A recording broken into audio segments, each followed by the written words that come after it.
Assalamu alaikum, everybody. Thank you so much for being here. Welcome to LLF 2022. It's good to be, to have this post-COVID. So thank you so much to the organizers for having all of us here.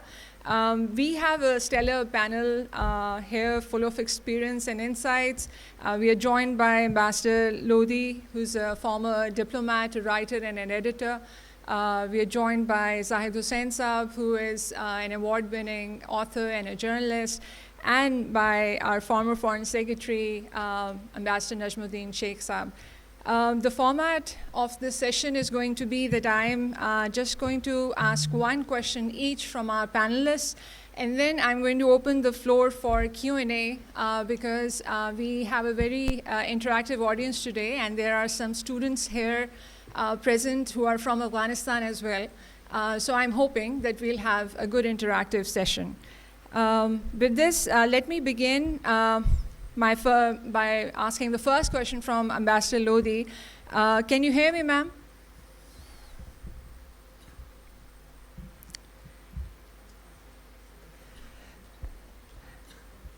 Ambassador Lodhi, can you hear me?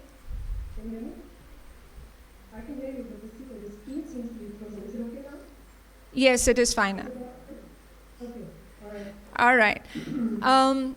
So Ambassador Lodhi, for the past 20 years, Pakistan's relations with the US have been defined by America's need for Pakistan in the war against Afghanistan. And post-US withdrawal now, where do you see things stand for Pakistan and the US? What, if any, are the terms of re-engagement with the US? Do you believe there is some space for Pakistan to rethink its bilateral relations with the US?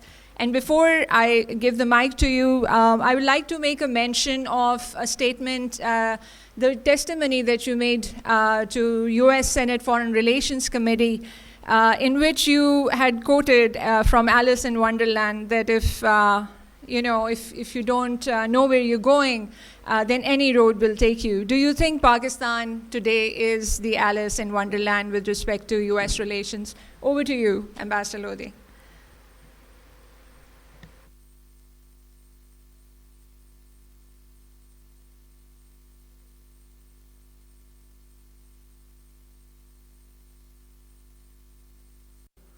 Not as an official, because you're not supposed to do that when you represent your country. And the Alice in Wonderland was really aimed at explaining to the United States that they went into Afghanistan after 9/11. They went into Afghanistan after 9/11 as a war of revenge, not as a war of strategy. And therefore, their war was in a way doomed to fail. So really, it was focused on that. So I thought I should explain that. But beyond that, I think the relationship has not just been a function of Afghanistan in the last two phases. We've been through three phases in our relationship with the United States. The first phase was during the Cold War. The second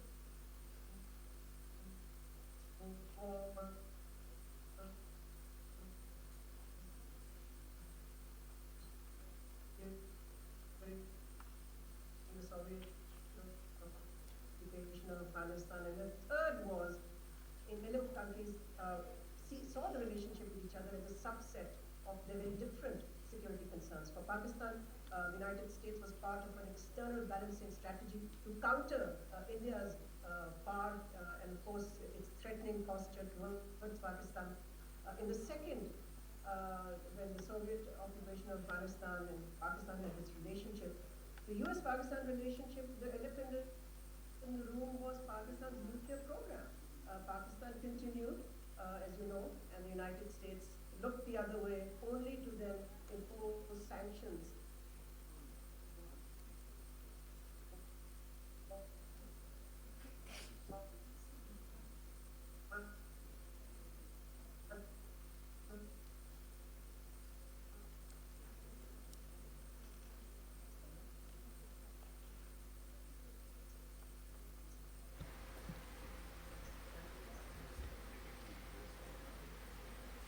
The problematic finding that there were insurgency. It seems that we have lost her, maybe a reconnection. The relationship, She's back. has been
therefore, India being a pivotal part now of the United States, what it calls the Indo-Pacific strategy. And we can go into that later, but I don't want to go into it now. So that too will impact.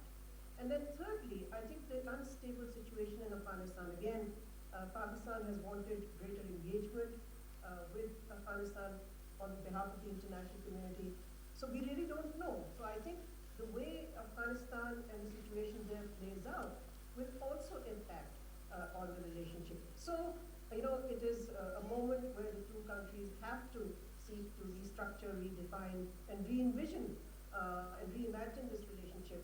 And if I use the word imagination, I think it will also take a lot of imagination from both sides to see. But at the moment, I think the relationship is plunged to a fairly low level of engagement. Thank you.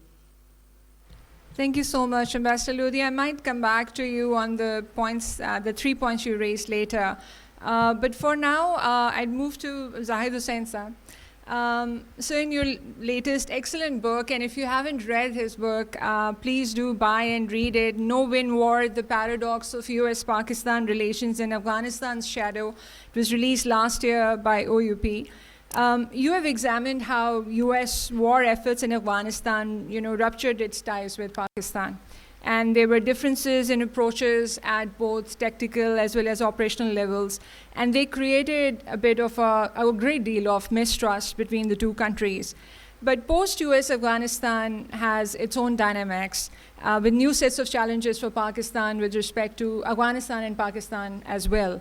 TTP sanctuary in Afghanistan, and you have written considerably on it, being the biggest of them all perhaps. So how do you see things for Pakistan going forward with these new sets of challenges with the Afghan Taliban regime? So both please comment on the Pak-US relations during these past 20 years and then post-Afghan relations with Pakistan. Thank you. Thank you.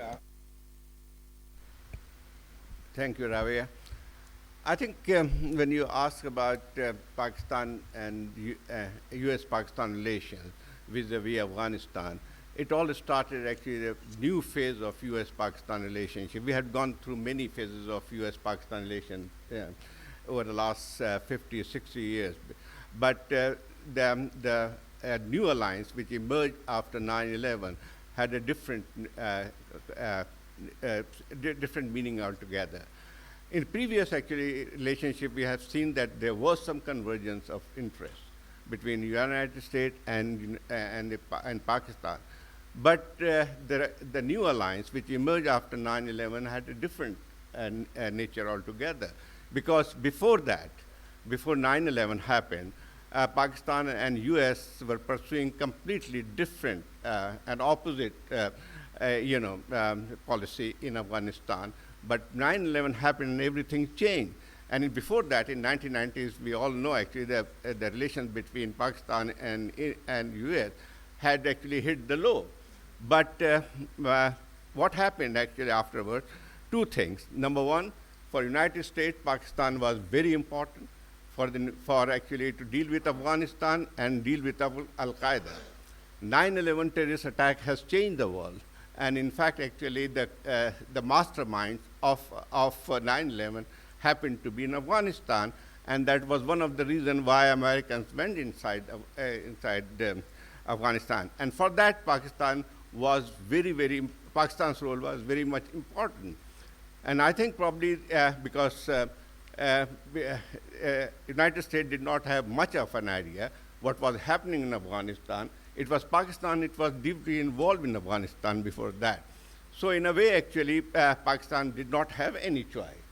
Like there has been a lot of statement by political leaders that Pakistan, one telephone call and led to Pakistan's alliance with the United States. It is completely wrong, actually. If you see, actually, what happened afterwards, Pakistan did not have any choice but to support American effort in Afghanistan. And also Pakistan was bound by UN Security Council resolution.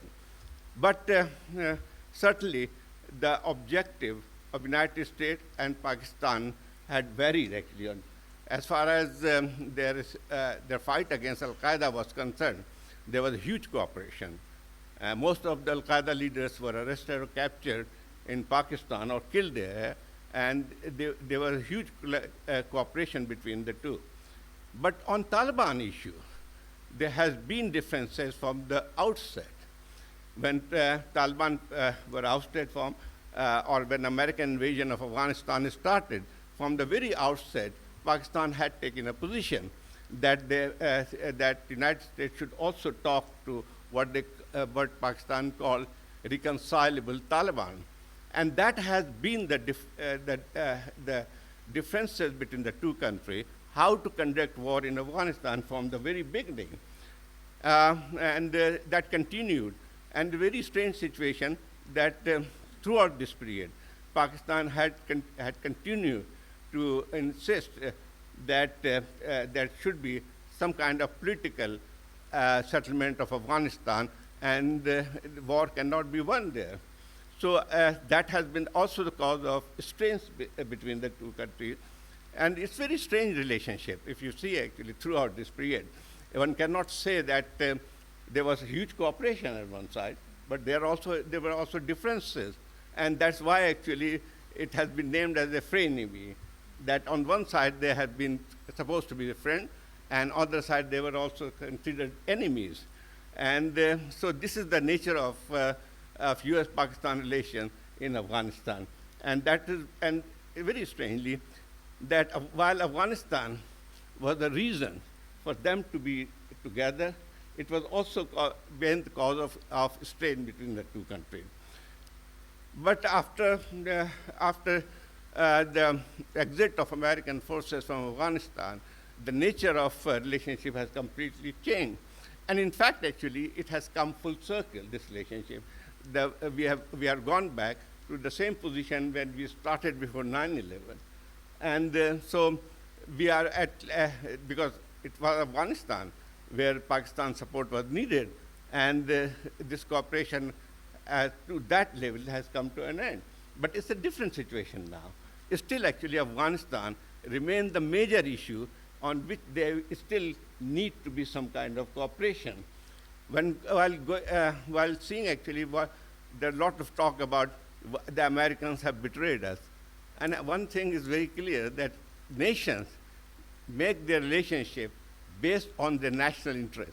It is not that friendship forever. And I think probably that what we could see in the future, that we have to find a new paradigm of relationship between Afghanistan will remain, because instability in Afghanistan remains a major problem for Pakistan also. You mentioned about the fallout effect on Pakistan. Look, actually, whatever happens in Afghanistan, throughout the last 40 years and maybe earlier too, that whatever happens in Afghanistan has direct bearing on Pakistan, and vice versa. So I think probably the return of Taliban after 20 years also have a huge repercussion for Pakistan. Probably it is not yet understood by our policymakers, but it's there. because the situation has also completely changed. When Taliban ruled Afghanistan in 1990s, Pakistan did not have any problem of any Taliban inside their Pakistan. In fact, actually, people have been talking about that Pakistan wanted kind of depth in Afghanistan, but it was other way around. Taliban got actually their roots in Pakistan. So that way, actually, we feel actually now after Taliban taken over, already we have seen the consequence of that on our border side. TTP, it has increased, emboldened the TTP, which has been in fact actually been removed from the tribal areas. Now actually they are back there, and we have seen actually a resurgence of TTP in former tribal areas. So should be cause of concern for Pakistan.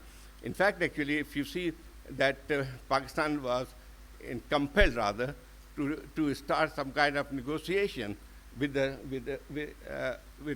TTP on behest of Afghan Taliban. Well, actually, Afghan Taliban and TTP, Pakistani Taliban, may have different objective at one point, because Afghan Taliban were once focused on fighting the allied forces in Afghanistan, but TTP had this Pakistani-specific agenda.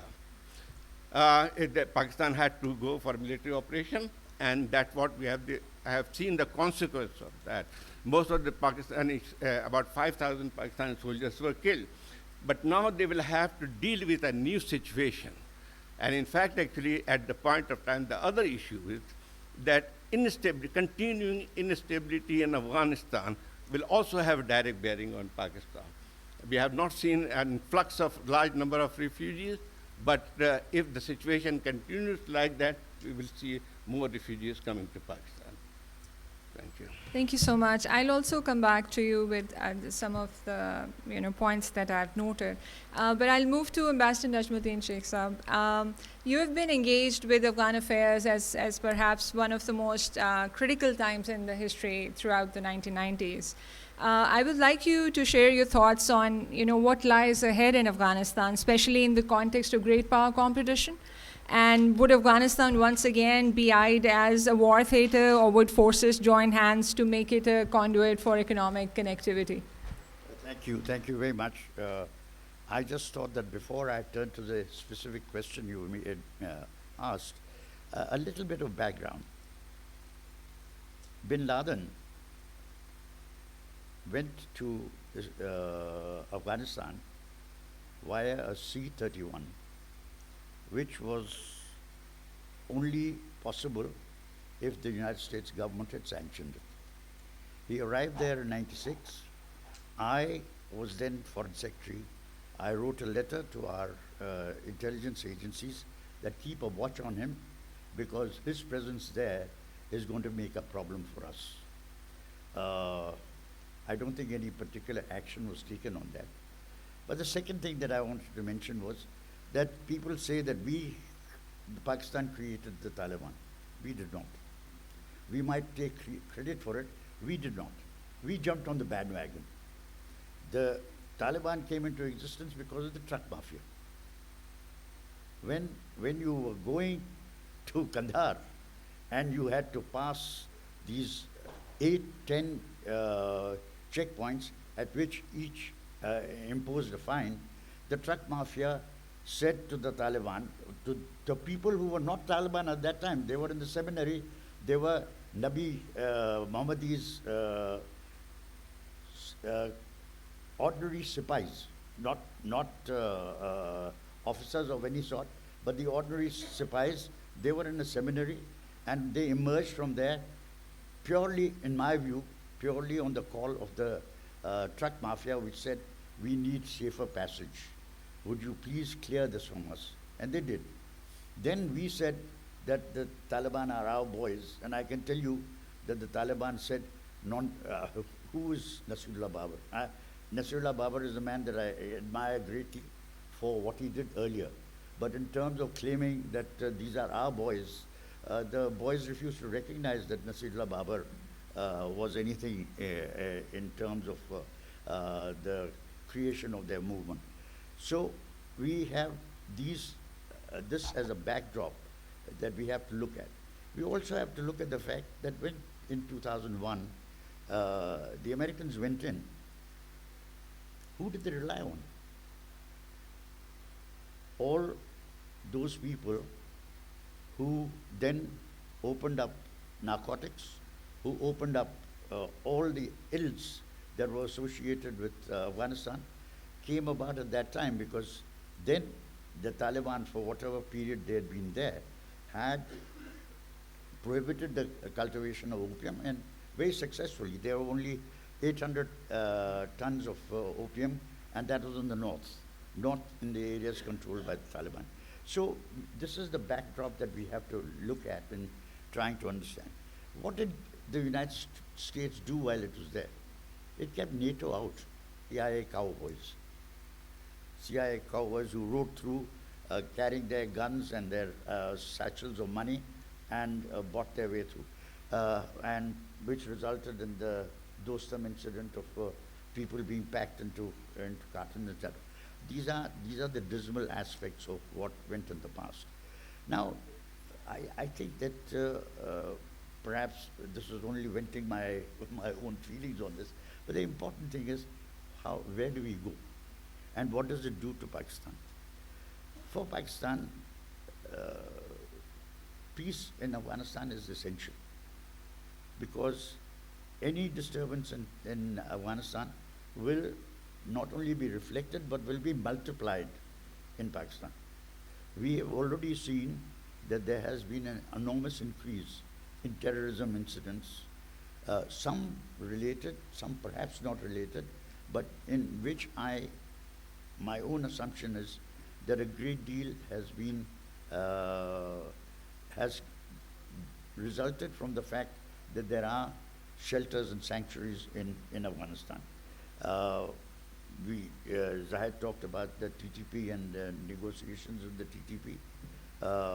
Well, we have to make up our mind how we are going to tackle this particular problem. Is that the way forward?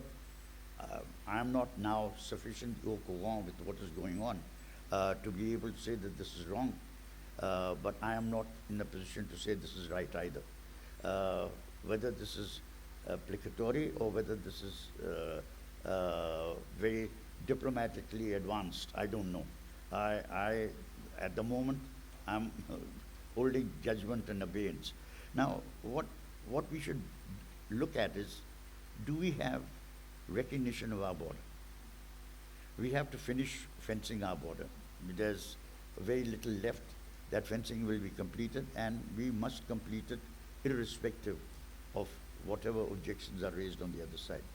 If there are questions with regard to where the border demarcation lies or where the Durand line lies, yes, we can talk. But beyond that, no. We cannot now talk about the fact that there'll be visa-free travel between Pakistan and Afghanistan. Sure. Visas must be imposed.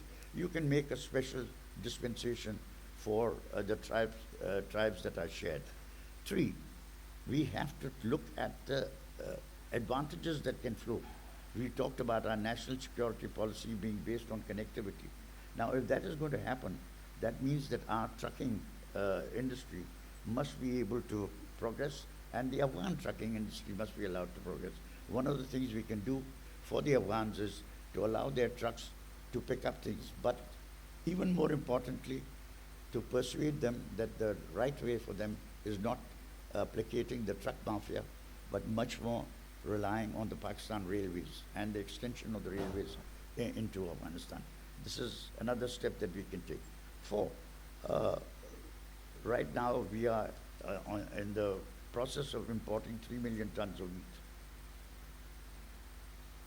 Well, you know that by my calculation, 2 million of that will go across, one way or the other.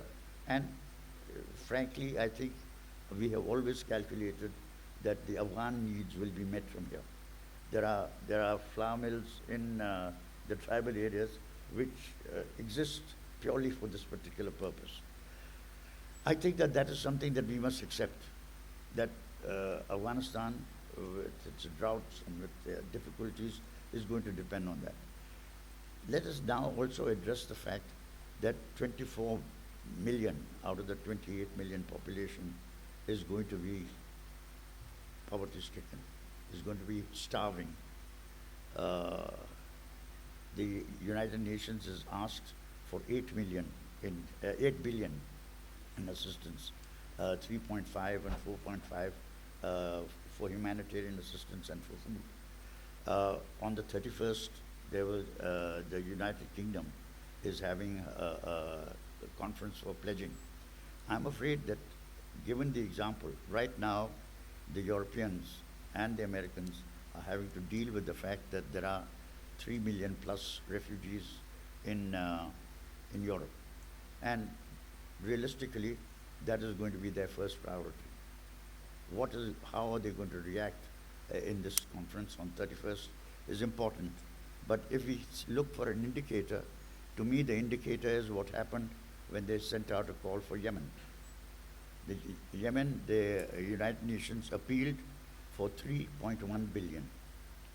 They got 585 million from the US and a total of 1.3 billion, which means that almost half of the total amount collected was from the US. 2 points to be made there. One, that there is donor fatigue. Two, that despite the donor fatigue and despite the fact that the United States is engaged in Europe, it continues to be the largest donor of assistance. So one has to bear that in mind. And when we bear that in mind, then we have to think in terms of what we are going to do if this assistance falls below the level that we are expecting. Thank you so much for this roundup. Can you please close the mic? Yeah. Yeah. No, this historical background and going way forward is really important. Let me please bring in Ambassador Lodhi back here. Ambassador Lodhi, you mentioned 3 points, that are, divergences in Pak-US relations. First is the Sino-US confrontation. The second is the deepening strategic relations between India and United States. And the third is the unstable security situation in Afghanistan. Which one, if you were to prioritize, can Pakistan and US find space and work together in? Can you hear me, please?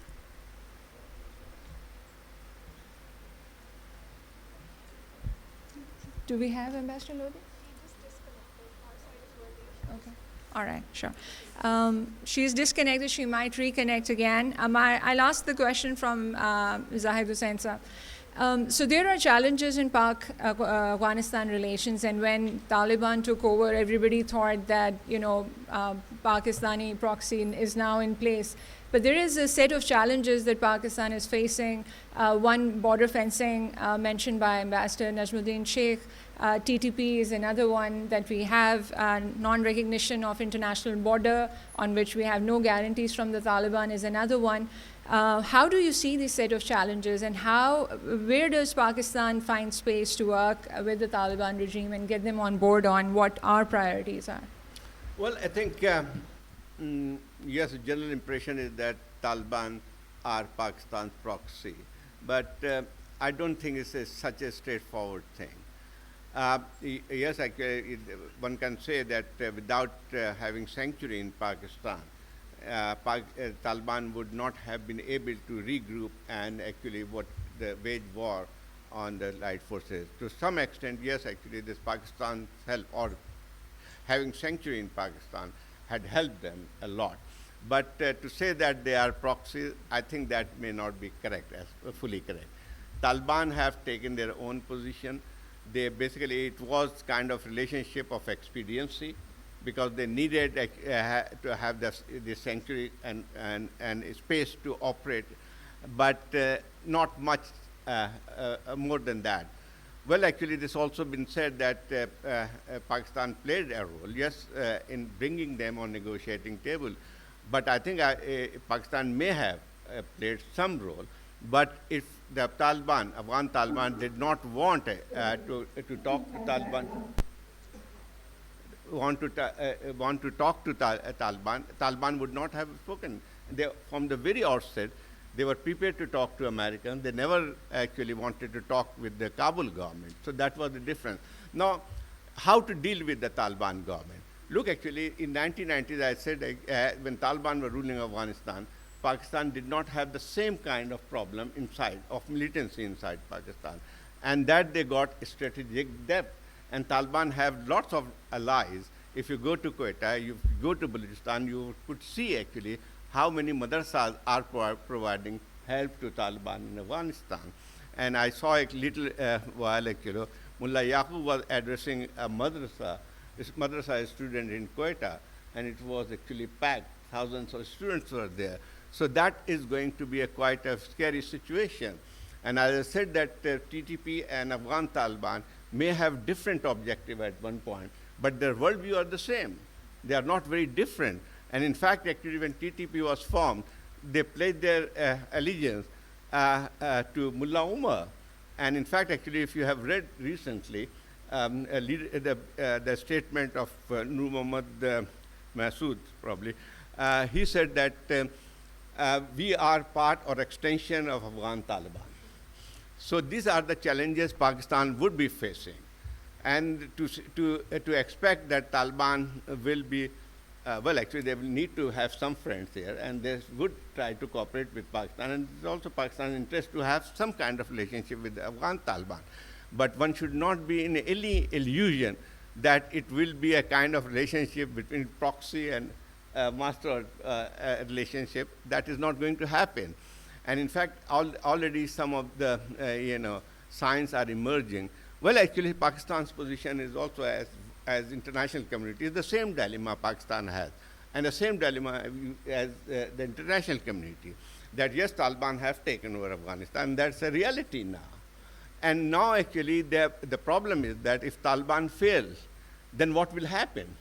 And that is the fear which is actually being talked about from all the sides, that it will have a huge ramification. A kind of new civil war in Afghanistan will allow or give space to terrorist groups. And exactly same thing should Pakistan's concern. The second thing is that actually the influx of refugees. If the situation continues like this, we should expect more refugees. And Pakistan said we will not, but it's not possible actually not to accept them. So these are the dangers and threats. Oh, thank you so much. It's good to have Dr. Lodhi back. I'll just repeat my question, then we'll open the floor for Q&A. Ambassador Lodhi, you mentioned three areas, divergences, Pak-US, Sino-US confrontation, the deepening strategic relationship US has with India, and then the unstable security situation in Afghanistan. If you were to pick one area, what would that be where Pakistan and US can work in a bilateral framework?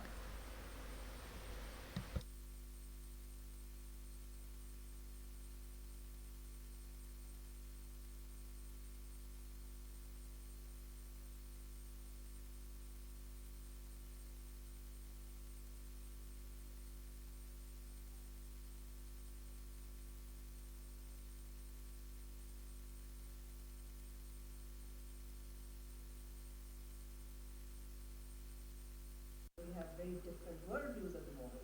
We are a strategic partner of China, while the United States is trying to contain and counter China's rise. Now that is fundamental. In fact, that is the top foreign policy priority for Washington. Plus, we feel also, I might add, that as a consequence of this policy, the Indo-Pacific strategy of the United States is, leading to a second Cold War. I mean, the first one you can see happening in Ukraine, over Ukraine, so to speak. The second Cold War is right here. And I think some of the steps that the United States has taken really has very serious implications for us. For example, they have, in a way, brought the Cold War into the Indian Ocean. Pakistan has always said that the Indian Ocean is not India's ocean. And yet, the United States is, in a way, making India the pivot of its Indo-Pacific policy and ensuring that India sort of plays this role in the Indian Ocean, which we've always said should be free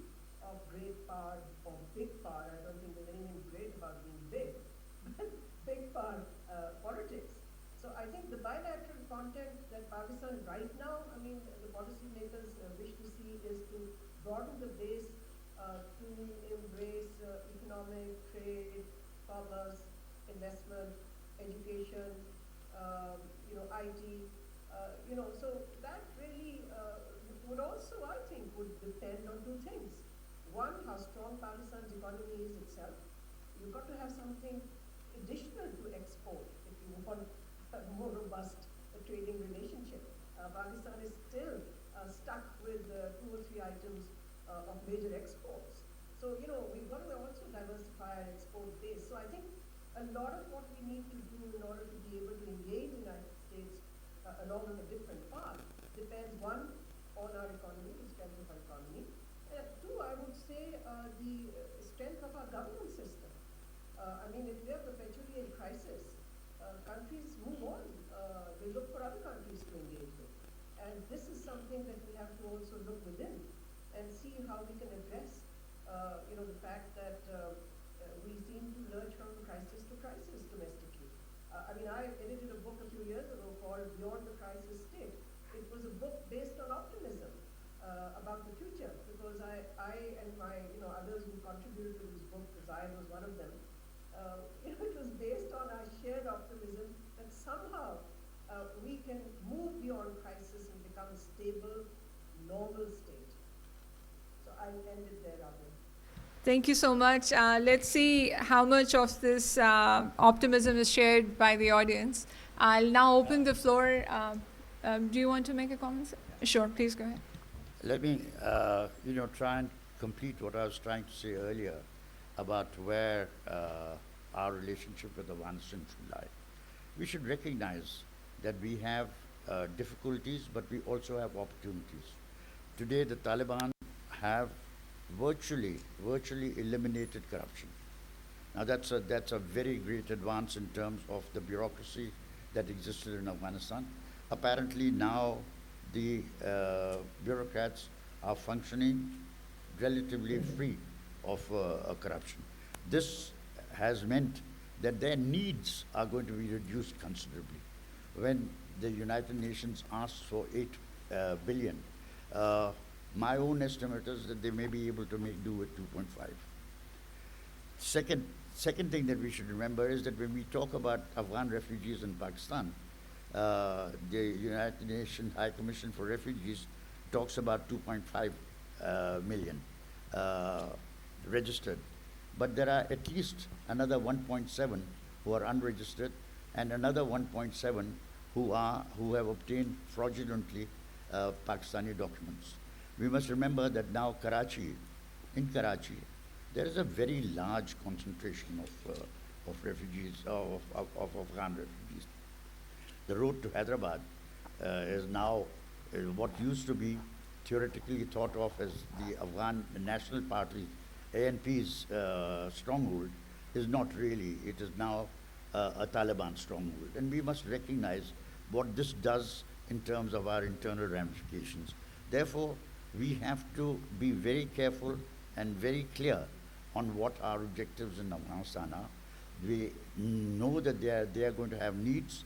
Those needs will have to be met partially by Pakistan, but with conditions. We must be sure that they will be helpful in terms of the problems with the TTA and the TTP. These are things that have to be addressed, and we should make no bones about making this clear to our friends. And our friends is what I'm deliberately talking about. After all, Ghani Brother was our guest for a long time. We released him at the US request so that negotiations could commence. Now we have to see how far this can proceed, recognizing that the Taliban are not monolithic. There are divisions within the Taliban, but nonetheless, those who are in control now, or in part control, we must pass this message across to them. Thank you. Thank you so much. So I would appreciate if no comments are made and only questions are asked. And please be brief and articulate in your questions, because we are short on time and I would like to take as many questions as possible. You have a comment? Is it a short comment? Okay, please go ahead.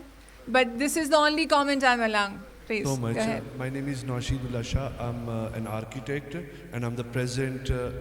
Can you hear me now? Right. I'm the president chairman of Institute of Architect, Pakistan Peshawar chapter. I've been working in Peshawar like since now 20 years, 22 years. My relation to Afghanistan was that I did my thesis. In 1999, I went to Afghanistan during Taliban's and I worked on the post-war development strategies and I apply this on Qasr Darul Aman and I take my degree from National College of Arts. I belong to North Waziristan. I'm the Malak and Chief of Tapizat, Dawad, and I've got the responsibility and I go back to my area as an architect and I work. What we believe now as a chair that when this Taliban government is the only government that is pro-Pakistan, and when they came, they take over the government, so things were very good in our part, right? Because those peace prevails there. Now what we decided, the Institute of Architect Pakistan Peshawar chapter, the executive committee and definitely the chair, that we wanted to again go. Initially that, as mentioned here, that we give them lands so that they could, we supported them like that because they are our blood brothers in this part, because I also... And then you. So Is it on? please. Ji. My name is Safiullah, I'm from Quetta. Please wait for you. My name is Safiullah, I'm from Quetta. My question is, it's very short. After the 9/11 and after the operations that were done in the Waziristan, in that it is big mistake that people don't specify that in 70,000 Pakistanis mostly were the Pashtuns. And collateral damage, we know that.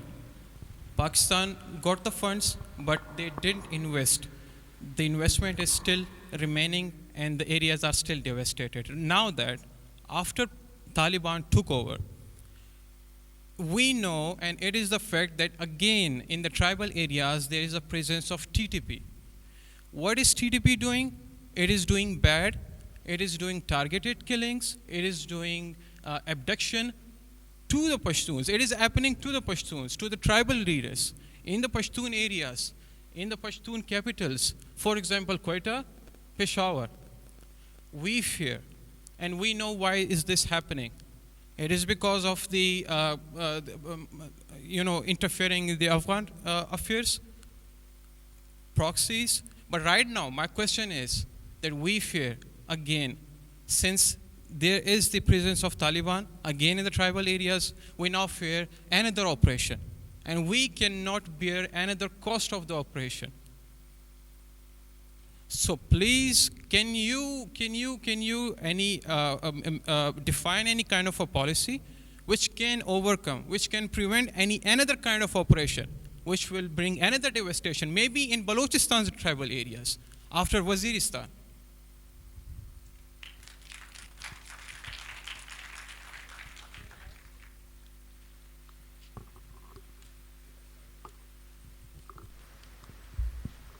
Yeah, I think you have rightly pointed out what really happened. I mean, unfortunate, and this is what we call the wages of war in Afghanistan, and we have a direct bearing on Pakistan too.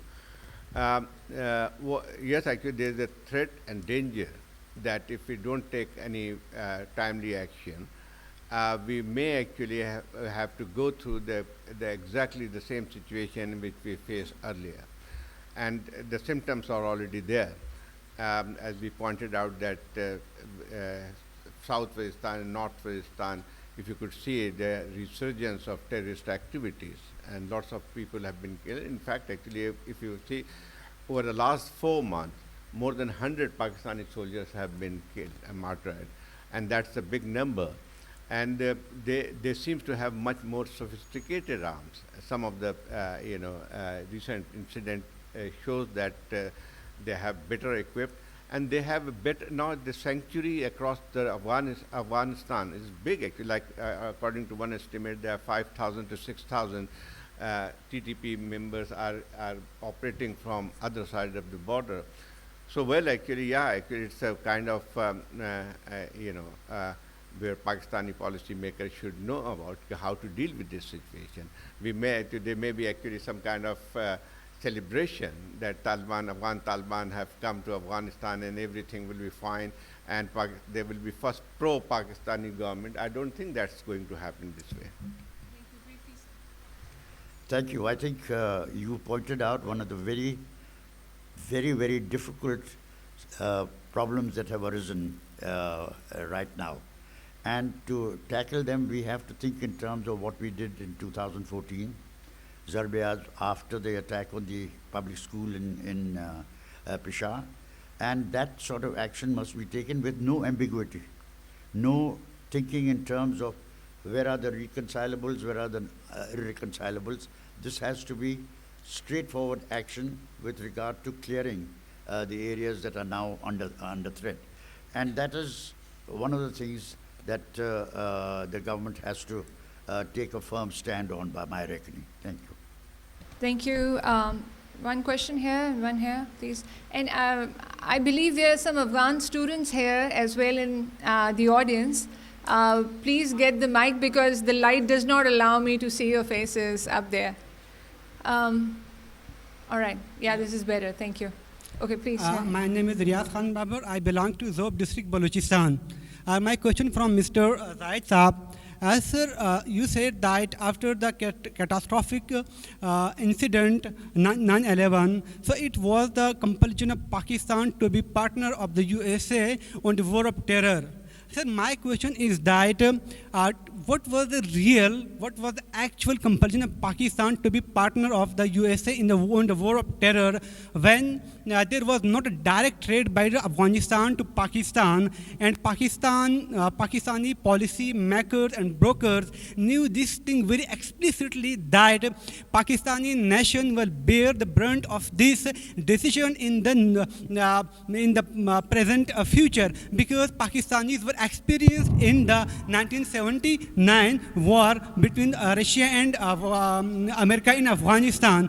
And my second question is that you said that Taliban are not the proxies of Pakistan. So my question is that if Taliban is not the proxies of Pakistan, so after the triumph of Taliban in Afghanistan, these Taliban are roaming in Pakistan, especially in Pashtun belt from Zob, Kalasipla, Kuchlak, Chaman, Killa Abdullah, and they are roaming openly, even in Quetta. If they are not a proxy of Pakistan, then why they are, what they are doing in Pakistan? Even in my hometown Zob, I cannot go there and I cannot talk openly like I hear, because Pakistan, the Afghan Taliban said that they are provocating the Pashtun people to not vote ANP Pakhtunkhwa map and do not support BTM because they are they are non-pedals. They are not Muslims, and you are not support democratic setup of Pakistan. Thank you. You are to support for Afghanistan, Taliban, Islamic Jamhuriya, Afghanistan. Thank you so much. Can you pass on the mic? I'll take a couple of questions and then we'll move to answers.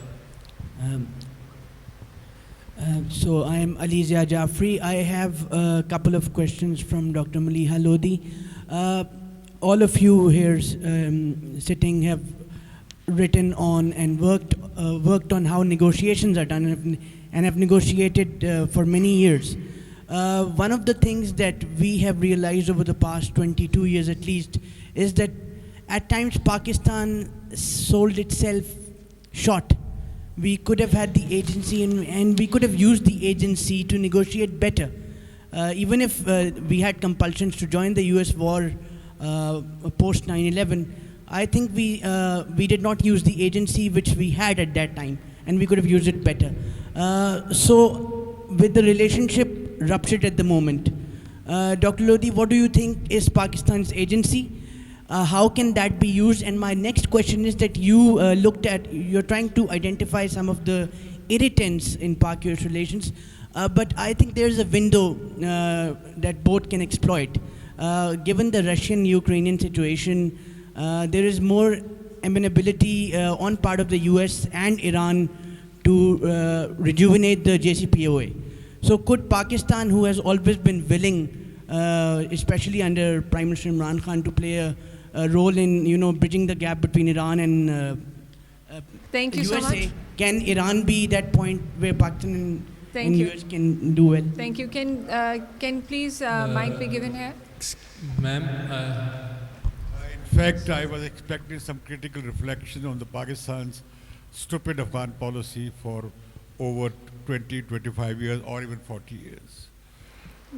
But there was no such critical remark as if Sheikh Saab is representing still foreign office.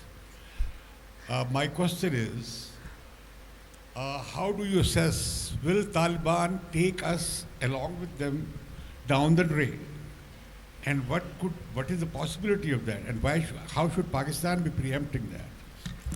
Will Taliban take us down the drain? And how could we preempt that? That is my specific question. All right. What is your assessment? Thank you so much. I think for that policy we need another session. I'll move to Dr. Lodhi first. Please answer the question posed to you, and then we'll come to Zahid Saab and then Najmudin Saab. I'd like Rabia to make a quick comment on what the last speaker asked. Sure. I have been arguing, I think I must be the minority, but I've been arguing and urging the government not to act as spokespersons of the Taliban internationally and to not take on more than we can chew. Let the Taliban themselves represent themselves.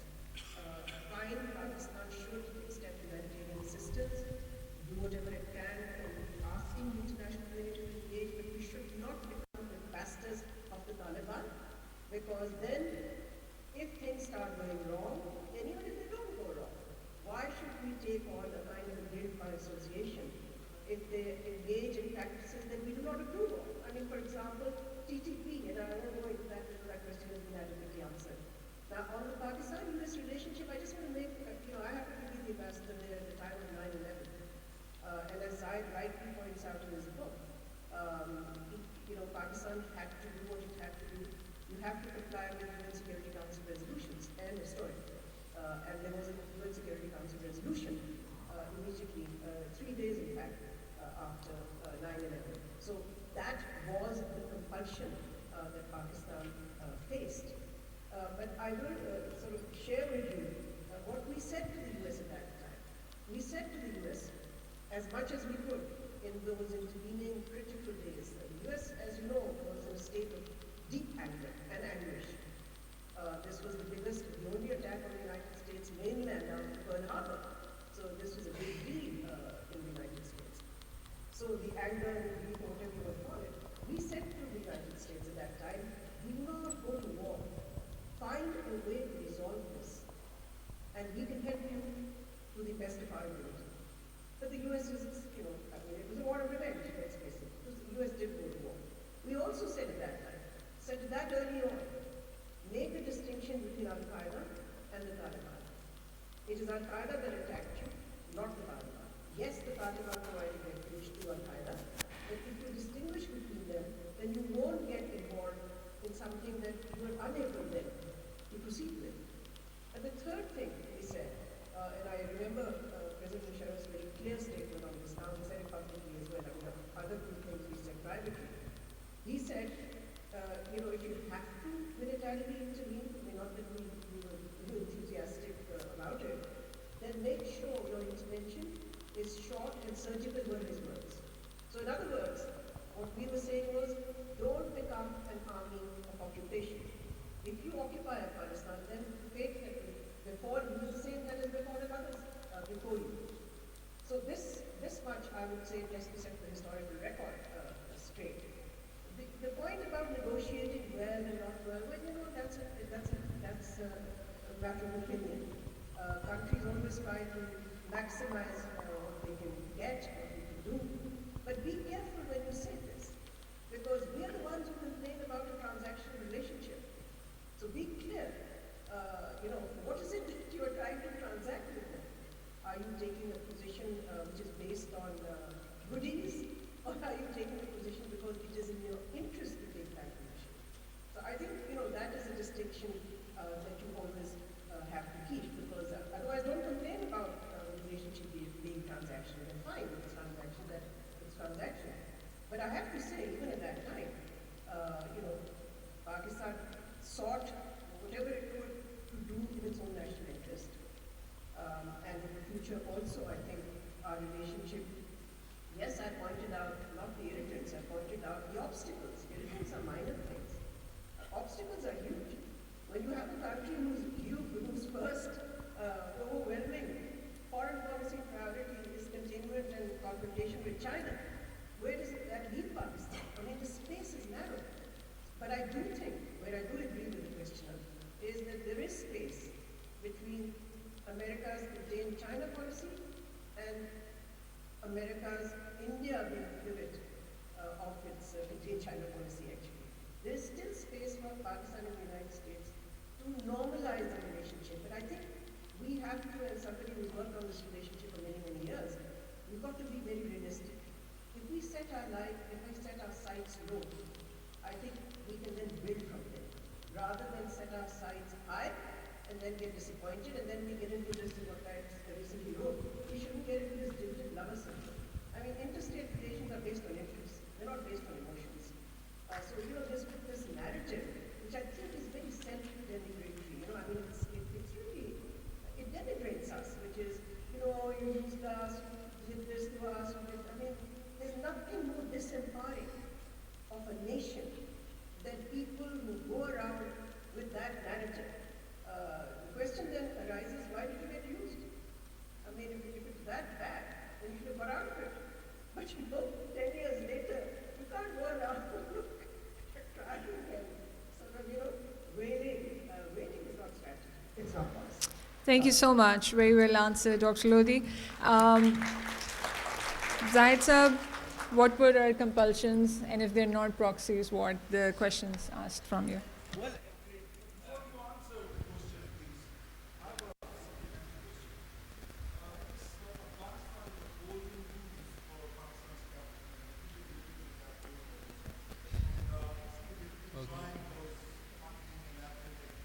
Why don't we let the Afghans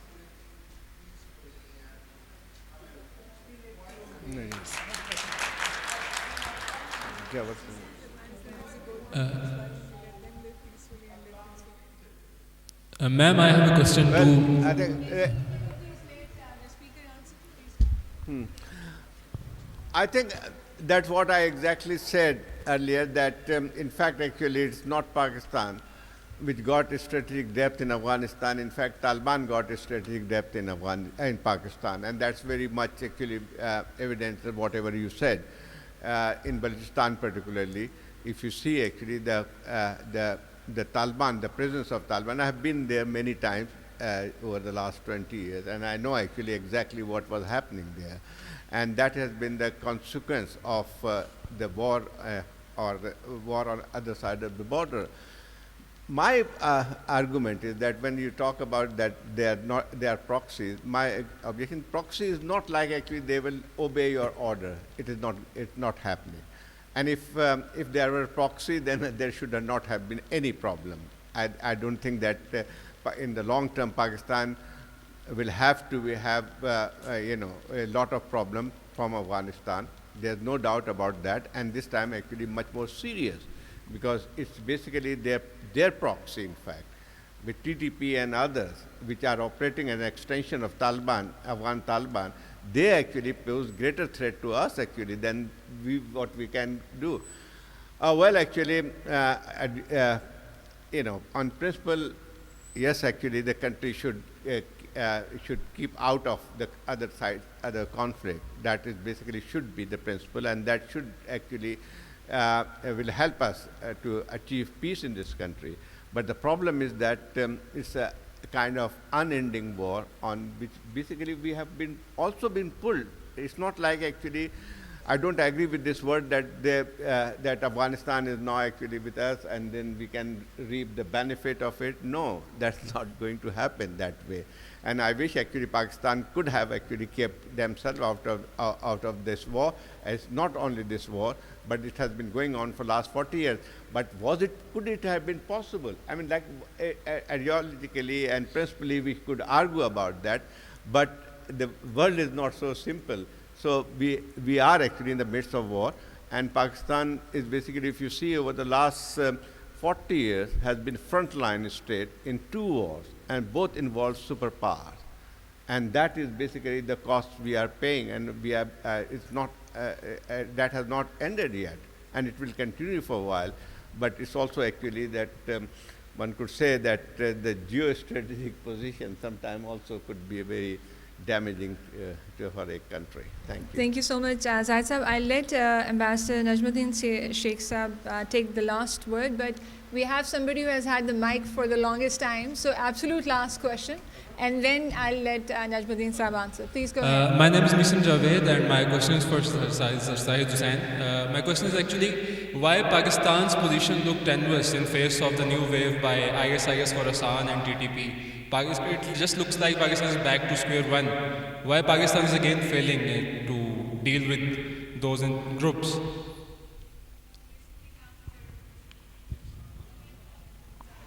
Thank you.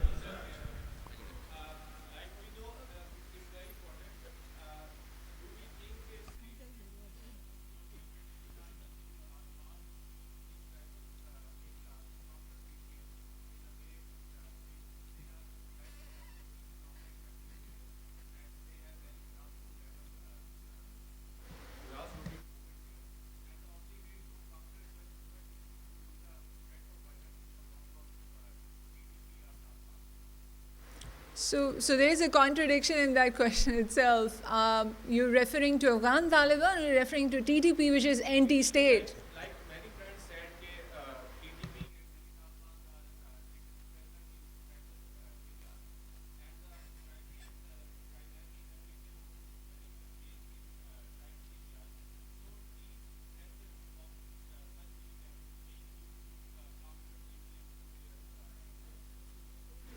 Thank you very much. I think that what impressed me was the extent to which people who are Pakistanis who are suffering where they are, whether it is Zob and you cannot return to Zob, whether it is areas in the tribal areas to which people cannot return because of the trouble.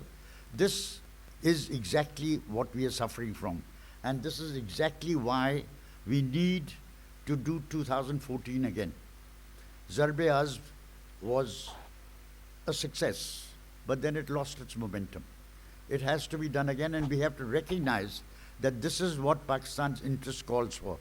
It is not something that is against Afghanistan. It is against those who are malefactors and who have perforce sought and found. And a Pakistani Afghan, right? So we have now decided to go as a professional when at time when people are running out of Afghanistan. We, the Peshawar chapter, has decided to go and develop their architectural institution in Kabul University as well as in their policy. And all the architects community are behind me as an IEP. Thank you so much. I think that's great. Great job that you guys are doing. Thank you so much. Hello? So, okay, first you and then you. For 2.5 years, NATO had nothing, no place.